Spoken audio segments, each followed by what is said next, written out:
총리님 얼마 전에 오징어 게임이 에미상 감독상과 나무주연상 받은 거 알고 계시죠? 네, 알고 있습니다. 네, 황동혁 감독이 이 주인공인 성기훈이라는 인물의 배경이 우리나라에서 실제 있었던 사건을 참고했다라고 이야기했었는데요. 어떤 사건인지 아십니까? 정확히는 모르겠습니다.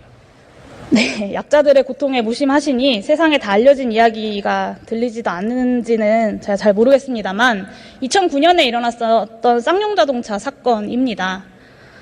1000명의 노동자들이 정리해고를 당했고 생존권 싸움을 벌이다가 경찰에 진압을 당했습니다. 그 이후에 정리해고자와 희망퇴직자 그들 가족까지 포함해서 30명이 자살 등으로 숨졌습니다.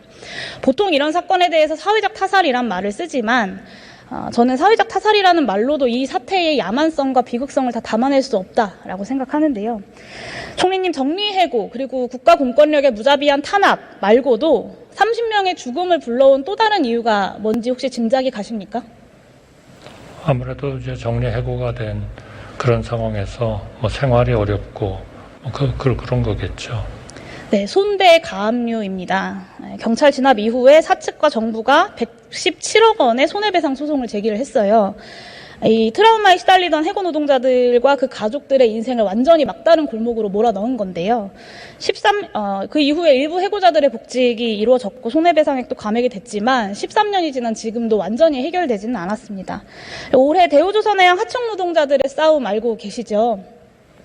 네, 잘 알고 있습니다. 네, 20년 경력자들의 급여가 최저임금보다 약간 높은 수준, 그 수준으로는 살 수 없다라고 항의하는 파업을 했고 극적으로 노사정 합의를 했지만 합의는 휴지 조각이 되었습니다. 하청 소속 노조 간부 5명에게 470억 원의 손해배상 소송을 제기를 했어요. 5명이 물어내려면 1인당 94억 원인데요.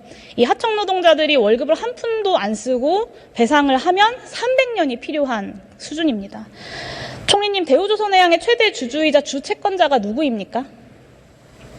산업은행이죠. 네, 산업은행의 최대 주주는 누구죠?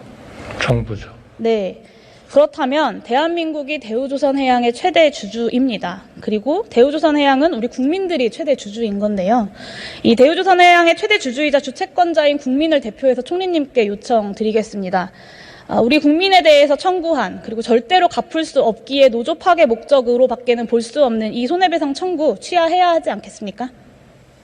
그거를 지금 사후적인 결과로서 봐야 되는 거냐, 그러한 그 손배소라는 것을 그러한 경제적 피해를 봤다고 생각하는 그런 특히 불법적인 그런 행동에 의해서 피해를 봤다고 하는 그러한 개인이나 법인에 대해서 그것을 뭔가 하나의 그 구제받을 수 있는 그러한 그 제도, 뭐 민법상의 제도, 뭐 이런 거를 보장해 주는 거는 저는 옳다고 생각합니다.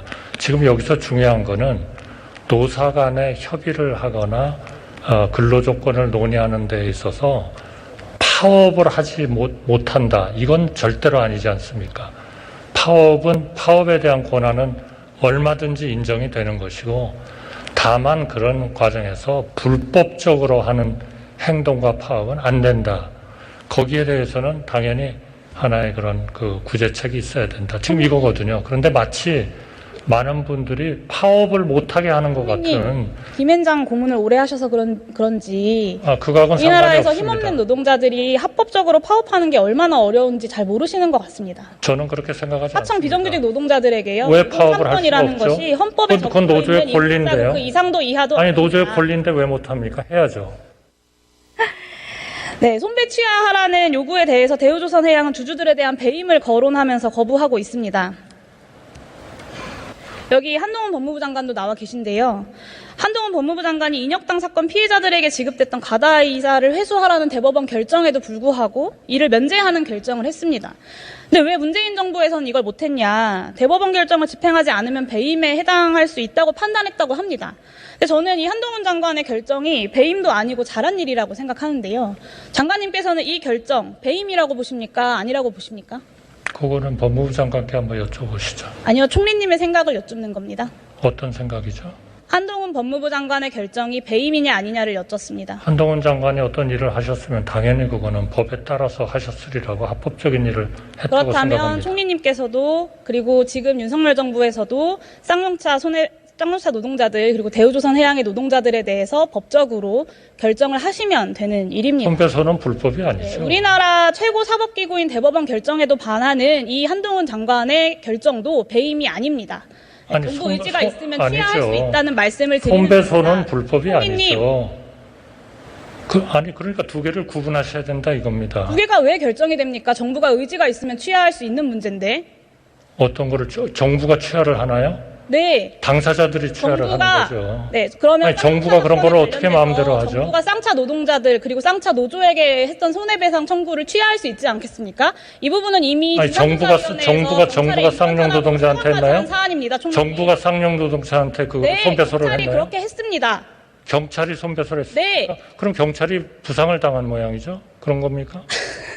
사안에 대해 좀 파악해 보시면 좋겠습니다. 네, 그러니까요. 전희경의 부상에 대해서는요, 노조가 상고하지 않아서 그 부분에 대해서는 노조가 책임을 졌고요. 그 외의 부분에 대해서 방금 총리님께서 말씀하셨으니까 정부가 진행한 손배에 대해서 정부가 살펴보시고 꼭 손배를 취하해 주셨으면 좋겠습니다. 파업에 대해서 권한이 있는 거나 제가 생각하는 마찬가지로 진짜 배임은요. 불법 파업에 의해서 손해를 본 것에 대해서는 구제받을 권리가 있어야 됩니다. 총리님, 쌍차에 대해서 이미 진상조사위원회에서 다 경찰이 사과까지 한 사안입니다.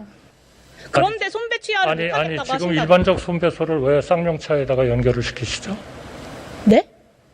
아니 지금 방금 대우자동차를 두 가지 사안을 말씀드렸잖아요. 총리님 좀 제 질문에 집중해 주셨으면 좋겠습니다. 제가 집중하고 쌍차랑 있습니다. 대우조선해양 두 가지 사례 말씀드렸고요. 네. 대우조선해양 관련돼서 그렇게 얘기하셔서 그러면 정부가 손배를 제기한 쌍차에 대해서 말씀드린 거고요. 대우조선해양도 정부가 최대 주주입니다. 산업은행이. 아니 그렇게 보시면 안 되죠. 제가 마저 말씀드릴게요. 어떻게 대우에 제가 마저 말씀드리겠습니다. 그건 아닙니다. 제가 생각하는 진짜 배임이 뭐냐? 윤석열 정부가 종부세법 시행령을 개정했는데요. 수십억 주택을 보유한 개인들, 수천억 원 토지를 보유한 초대기업들 종부세를 절반 이하로 깎아줬습니다. 5조 원 이상의 종부세액이 줄어들 것으로 예상됩니다. 저는 이런 게 진짜 배임이라고 보고요. 얼마 전에 론스타 사건 국제투자자 분쟁 해결 절차에서 우리 정부 패소했습니다. 지금까지 대응 비용으로만 500억 원을 썼고요. 애초에 외환은행 인수 자격도 없던 해외 투기자본 론스타에 피 같은 국민 세금 3천억 원을 물어줘야 할 판입니다. 저는 이게 진짜 배임이라고 생각합니다. 그러니까 정부가 지금 취소 소송을 하지 않습니까? 끝까지 해가지고 이기기 위해서. 그럼 그것도 배임인가요?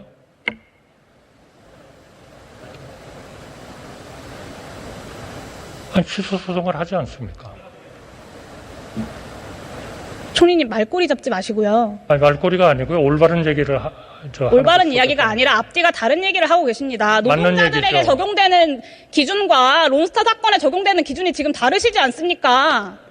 아니 기준이 뭐가 다르죠? 이거는 취소 소송을 통해서 완벽하게 이기겠다고 정부가 하고 있는 거 아닙니까? 그러니까 그걸 배임이라고. 제가 그러십니까? 론스타가 매각되게 된 그 의사결정 과정에 대해서까지 지금 이 자리에서 다루진 않겠습니다. 아니, 말씀해 주셔도 됩니다. 19대, 20대, 21대 국회에 노동자들이 쟁의행위에 대해서 손배가압류를 금지 내지 제한하는 다수의 법률이 발의되어 있고요. 이 법에 노란봉투법이란 이름이 붙었습니다. 왜 노란봉투법인지 총리님 아십니까? 글쎄요. 저는 공부는 했습니다만 그때 뭔가 그런 손배소에 대해서 도와주기 위해서 상급 노조인가요? 노조원들이 노란 봉투에다 넣어가지고 근로자들한테 주는 거를 계기로 해서 아마 노란 봉투라는 이름이 붙지 않았나 싶습니다. 네, 그런데 여당의 전 원내대표는 이 노란봉투법의 노란색에서 1838년 전 중국 후한 시대에 일어났던 농민분기를 연상하셨던 것 같습니다. 대통령은 황제요. 대한민국의 정체는 군주제라는 사고가 은연중에 깔린 아주 고약한 은유라고 저는 생각하는데요.